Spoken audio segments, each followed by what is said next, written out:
नमस्कार। मैं डॉक्टर अर्चना जोशी, सह आचार्य ड्राइंग एंड पेंटिंग। प्रिय विद्यार्थियों, आज हम लोक कला पर चर्चा करेंगे। लोक, जैसा कि इसके नाम से ही स्पष्ट है, सामान्य जन की कला। सामान्यतः इसके अंतर्गत हम जमीन पे मांडे जाने वाले मांडने, दीवार पे माने जाने वाले मांडने ले सकते हैं। और आगे लोक कलाओं की बात करें तो इसका क्षेत्र विस्तृत है।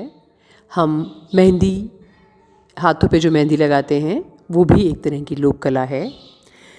बच्चियाँ, बालिकाएं जो गुड्डियों से खेलती हैं, वो भी जो महिलाएं घर में निर्माण करती हैं वो भी एक तरह की लोक कला है। आपने बंधनवाल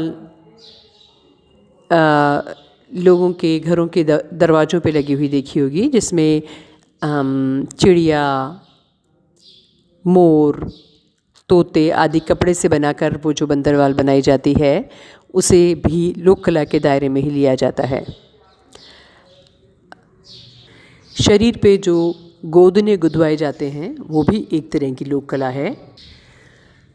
तो इस प्रकार इन सब चीज़ों के उदाहरण से आप समझ गए होंगे कि लोक कला का स्वरूप सामान्यतः कैसा होता है, जिसे विस्तार से हम आगे पढ़ेंगे। और हिंदुस्तान में विभिन्न प्रांत हैं और प्रांतों में जो लोक कलाएं हैं वो हर प्रांत की अलग अलग विशेषता रखने वाली लोक कला है, जिनमें से कुछ के बारे में हम यहाँ चर्चा करेंगे। उदाहरण के लिए राजस्थान की लोक कला में पट्ट चित्रण की बात करें तो पड़ चित्रकारी राजस्थान में की जाती है। अगर बिहार की बात करें तो मधुबनी चित्रकला, जो कि कपड़ों पे, दीवारों पे बनाई जाती है, वो अलग विशेषताएं लिए हुए बिहार की लोक कला है। इस प्रकार हिंदुस्तान के अलग अलग राज्यों में अलग अलग विशेषताएं लिए हुए लोक कलाओं को आप देख सकते हैं। लोक कलाओं के बारे में बात करते हैं तो आप सहज ये जहन में लाते हैं कि जो कलाएं हम पढ़ रहे हैं वो क्या हैं और ये लोक कलाएं क्या है। तो कला हमेशा दो धाराओं में प्रवाहित होती है, एक शास्त्रीय कला और दूसरी लोक कला। लोक कला हस्तांतरण की कला है, साधारण जन की कला है, जो अपना स्वरूप बिना बदले लंबे लंबे समय तक बहती रहती है। माँ अपनी बेटी को सिखाती है और उसकी बेटी अपनी माँ से सीखती है। इस प्रकार यह परंपरागत कला होती है जो पीढ़ियों दर पीढ़ी बिना स्वरूप बदले हस्तांतरित होती चली जाती है। यही कारण है कि सिंधु घाटी सभ्यता में जो चिन्ह आपको नज़र आते हैं वो कमोबेश अपने बिना बहुत कम स्वरूप बदले हुए वो कई सारे चिन्ह आपको आज भी मांडनों में नज़र आते हैं, जिनमें स्वास्तिक एक महत्वपूर्ण चिन्ह है, देखा जा सकता है।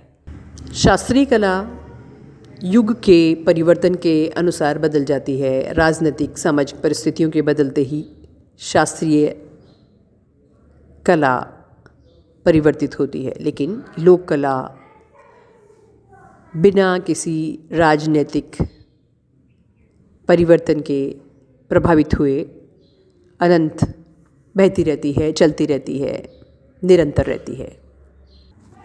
यह है सदैव लोक मानव से प्रेरणा और पोषण प्राप्त करती रही है, जिसमें जनसाधारण के सहज आनंद से परिपूर्ण, सरल, स्वच्छंद और परंपरागत रूपों की अभिव्यक्ति होती है।